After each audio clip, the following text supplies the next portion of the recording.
এখন বাজে সকাল 7টা। তো ঘুম থেকে উঠেছি অনেকক্ষণ আগেই, মানে মেয়ে উঠে গেছে সেই 5:30টার সময় উঠেছে, তখন থেকে জেগে আছে। তো এখন প্রায় 7:30 মতো বাজে, মেয়েকে ঘুম পাড়িয়ে তো সকালে খাবারটা খেয়ে নিচ্ছি। সকালে মানে আজকে খাচ্ছি হচ্ছে পাউরুটি আর কলা।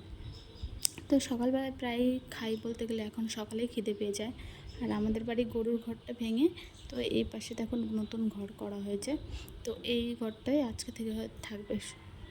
তো বাইরেই মানে দিনের বেলায় খেতে দেয়, রাত্রে ওখানে। তো দেখো সকালে রান্না হচ্ছে ডিমের ঝোল আর বেগুন দিয়ে করেছিলাম একটু, আর চিংড়ি মাছগুলো ভেজে রেখেছি, এটা ভাজাই খাবে। আর একটা সবজি করেছি হচ্ছে কলা দিয়ে আলু দিয়ে, হচ্ছে চিংড়ি মাছ দিয়ে পুঁটি মাছ দিয়ে সবজি করেছি। আর বিকালবেলায় দেখো আমার মেয়ে কী করছে, কোলে উঠেছে আর একদম সোজা হয়ে মানে উপর কাঁধের উপর মাথা দিয়ে থাকবে, দিয়ে আঙুল খেতে থাকবে। তো ওটাই বলতেছিল আমার ননদ। তাই তো খাও।